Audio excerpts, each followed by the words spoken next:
कौन थी वो? मैं 8 महीने की प्रेग्नेंट थी और अपनी डिलीवरी के लिए अपने मायके गई थी। माँ ने मुझे फोन पर बताया, घर के पीछे की तरफ जो खाली जमीन थी ना, वहां पर एक नया कमरा बनवा लिया है। इतने सालों के बाद जैसे ही अपने घर में कदम रखा, कुछ अलग सा लगा। माँ, ये घर के पीछे की तरफ नया कमरा बनवाने की क्या जरूरत थी? अरे बेटा, घर के पीछे दूर दूर तक खाली जमीन है।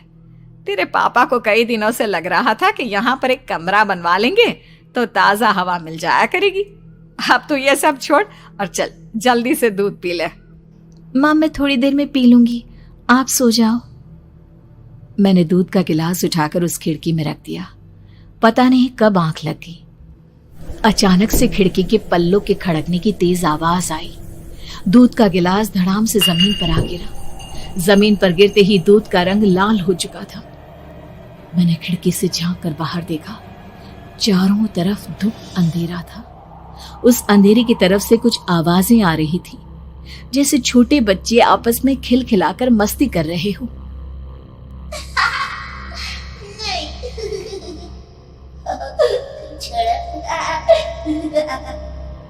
इतनी रात को इतने घनघोर अंधेरे में बच्चों की आवाज कैसे आ रही है? घड़ी में वक्त देखा तो ठीक 12 बजे थे। देखकर मैं सन्न रह गई। बुरी आत्माओं और भूतों की कई कहानियां मैं सुन चुकी थी। वक्त भी कुछ ऐसा ही था। ऊपर से मैं प्रेग्नेंट। सुना था कि ऐसे वक्त में अक्सर बुरी आत्माएं औरतों का पीछा करती है, तो क्या मेरे पीछे भी?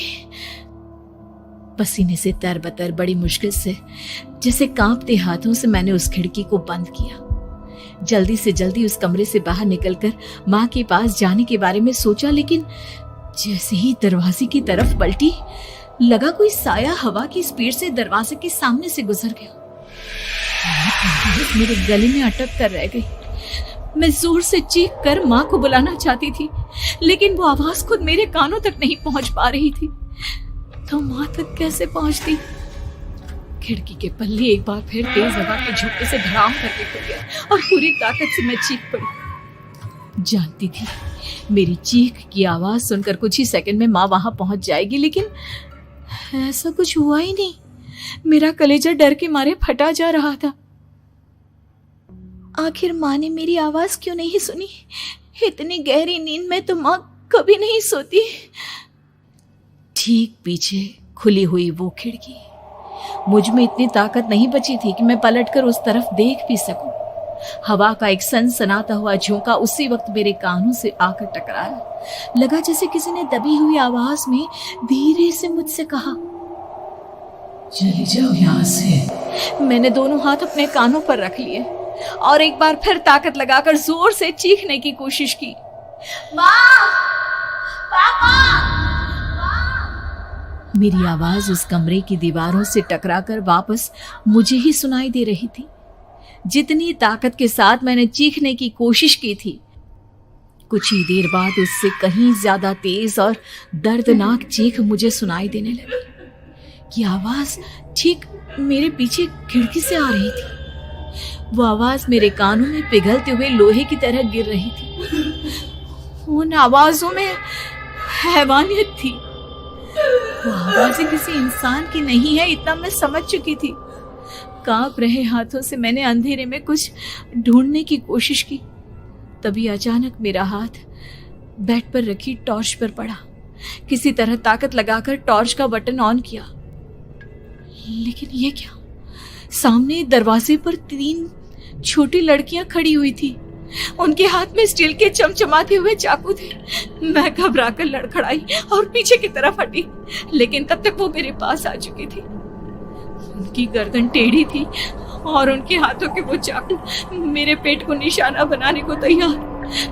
मैं जोर से चीखी, नहीं, छोड़ दो मेरे बच्चे को, मत मारो, मत मारो, छोड़ दो मेरे बच्चे को।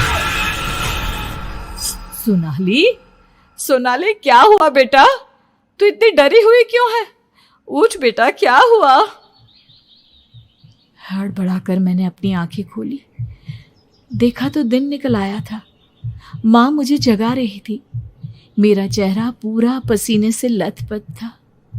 क्या हुआ बेटा, तुमने कोई बुरा सपना देखा क्या?